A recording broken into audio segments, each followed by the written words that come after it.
in all fusion reactions, so first one is hydrogen to helium, then helium to carbon and oxygen, and so on.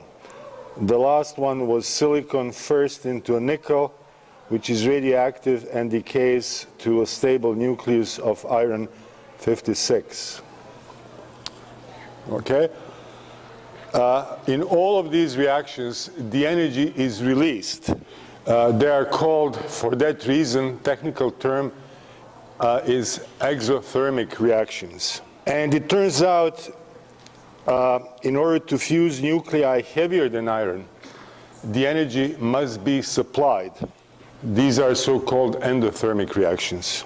And the reason for that is, it turns out that the binding energy of iron nucleus per nucleon, that is per proton or neutron that comprise its nucleus, is the highest. Okay, let me explain the concept of binding energy.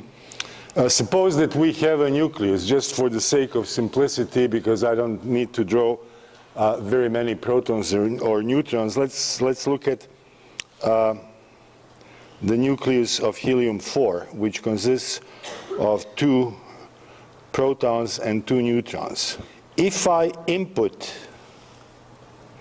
an amount of energy equal to the energy related to the binding of these nucleons into nucleus, so if I input the binding energy, I can break the nucleus apart.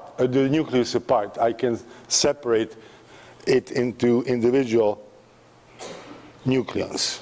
They are not now bound to each other. On the other hand, when these nucleons in the process of fusion come together and form the nucleus of helium, so we have here fusion, then the energy is released. And the released energy is precisely equal to the binding energy.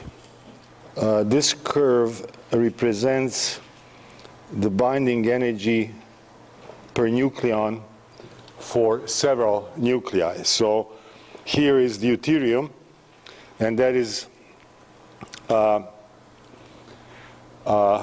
heavy hydrogen, the nucleus of heavy hydrogen, which consists of 1 proton and 1 neutron. Here is a helium-4. It turns out the lithium-6 has slightly a lower binding energy than oxygen-16, right? And the largest binding energy of all nuclei, largest binding energy per nucleon, is for the nucleus of iron 56.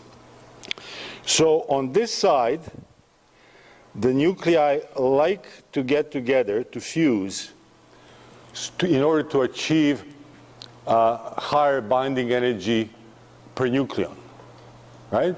Then they are happy. The more tightly they are bound, the better they are. So here we have fusion.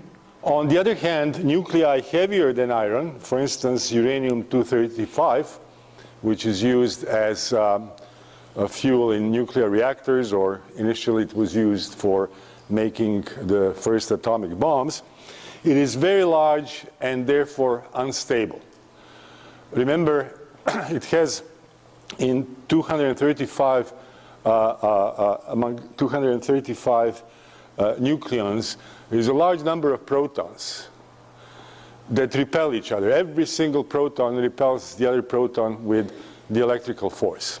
What holds the nucleus together is the strong nuclear force, which is 100 times stronger than the electrical force, but it acts only on the short range.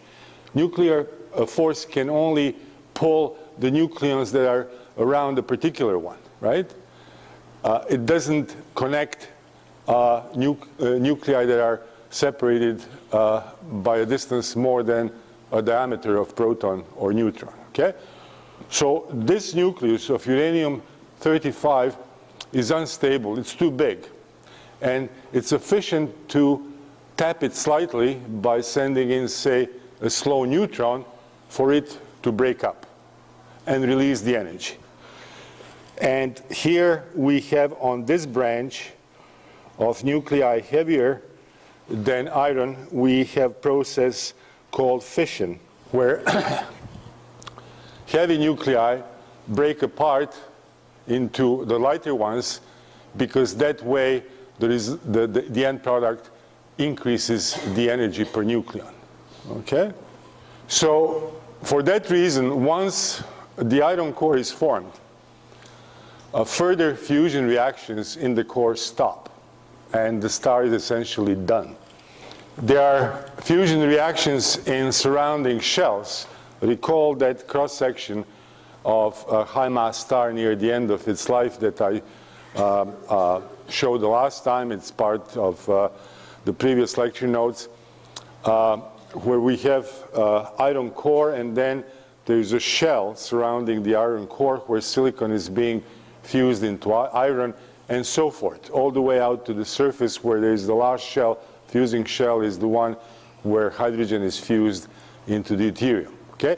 But the iron core itself cannot produce nuclei heavier than the nucleus of iron. Now, its density is very high, and what it prevents its gravitational collapse, again, just like in the case of white dwarf, is the electron degeneracy pressure. Okay, so schematically speaking, so these are supposed to be spherical, but it doesn't matter, you get the picture. So here I have this iron core, and there are these electrons roaming around. They're in the degenerate state, and it's the pressure created by them. It's purely quantum mechanical effect related to the Pauli exclusion principle. So here is the degenerate electron. And of course, surrounding this iron core, we have a shell where silicon is fusing into iron. Okay, so in this silicon fusing shell, more and more iron nuclei are produced, and they are being dumped into the iron core. So what happens is that over time, the mass of the iron core increases as more and more iron is transferred from silicon fusing shell into the core. And you know that an object composed of degenerate matter cannot have arbitrarily large mass, right? There is a Chandrasekhar limit. The value depends on the nuclei composing the degenerate object. But once the Chandrasekhar limit is reached, the core is going to collapse. Eventually, the Chandrasekhar limiting mass for iron core is reached, and degenerate electrons cannot sustain the further pressure. What happens is that they combine with protons to form neutrons and electron neutrinos. And the entire iron core, which could be roughly of the size of the Earth, collapses in a millisecond into either an object composed just of neutrons that is maybe 20 kilometers across. So imagine the entire Earth collapsing into the size of a small town, right? In a fraction of a second. Or if the mass is too high, it will collapse into what is called a black hole. Okay, so what happens is that the electrons, so to speak, say, we give up, can't support this any longer. They get together with the neutrons, the charges cancel, they produce, with protons, the charges cancel, they produce a neutral object of mass roughly equal to the mass of proton, that is neutron, and there is also electron neutrino released in the reaction. So here we have a proton, and then it gets together with the electron. They merge to form a neutron, and those ghostly particles of tiny mass, electron neutrinos. There are three varieties of neutrinos, three flavors, if you will. There are three kinds of particles. There are, in some sense, similar to the electron. Electron, muon, which is heavy electron. It has nearly the same, all the same properties as electron, but it's about 200 times more massive than the electron. Sometimes it's called heavy electron. And there is another type of so-called lepton, tau particle. Okay? And each one of those has its own neutrino. So what is being produced here is the electron neutrino. So here we have iron core, and it collapses in a fraction of a second into either a neutron star, so this is the iron core, neutron star, that is an object composed mostly of neutrons, or if the mass of the iron core was large enough, into a black hole, which is in fact a singularity in the space and time fabric of the universe.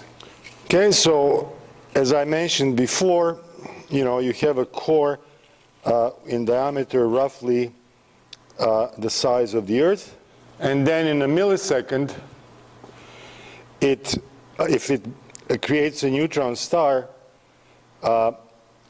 it collapses into an object composed mostly of neutrons that might be a few tens of kilometers across, say 20 kilometers across.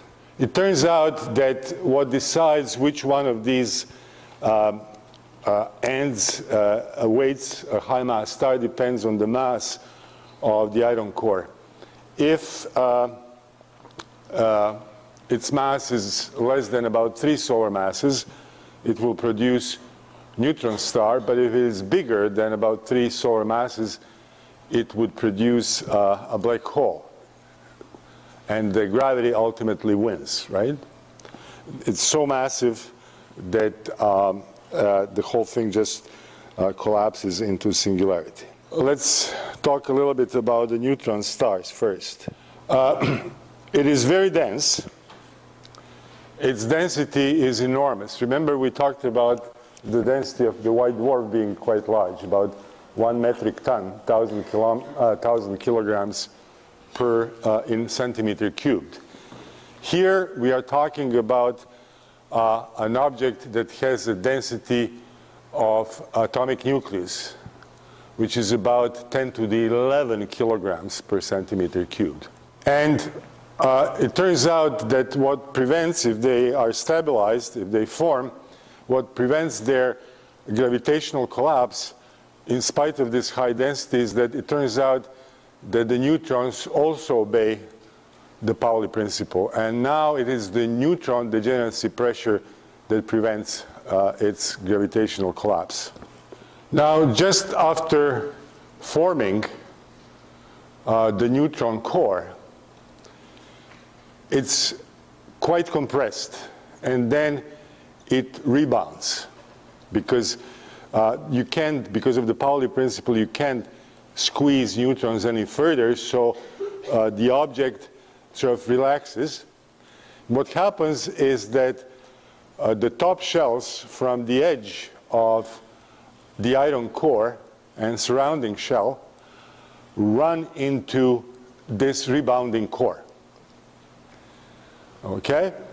As a result, a shock wave is set up that spreads outside and starts to rip the star apart.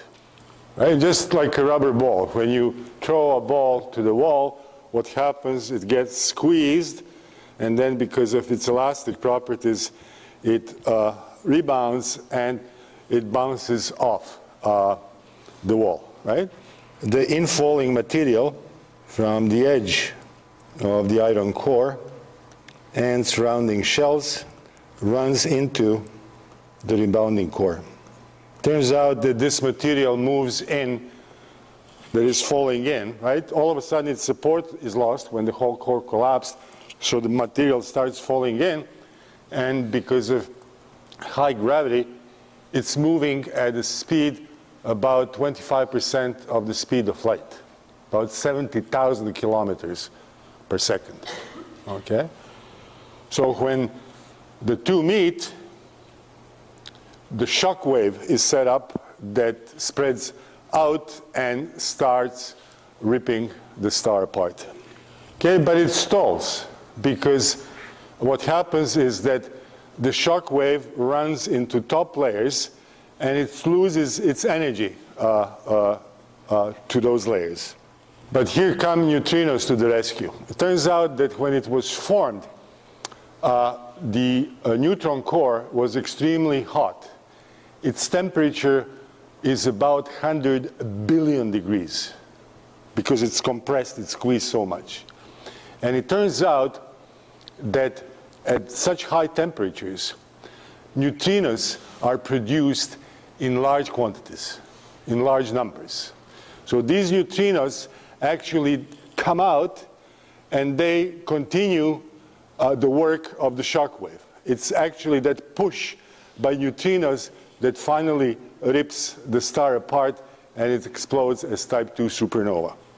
So at these high temperatures, a large number of energetic thermoneutrinos is produced and the star is blown up in so-called type 2 supernova. Okay? So it's famous supernova 1987, because that was the year when it was first observed, A. And it occurred in one of our satellite galaxies, so-called Large Magellanic Cloud, at about 170,000 light years away. So here you see the spot where it actually happened, and then tremendous brightening as the explosion occurred, as the star exploded in type 2 supernova. Now it turns out that actually most of the energy that was released, and that energy is greater than the energy released by all the stars in all the galaxies in the part of the universe that we can see. So much energy was released. Nearly all of it was carried by neutrinos. Only 0.1% was carried by light at the visual wavelengths. Okay? So most of the energy in type 2 supernova is carried away by neutrinos.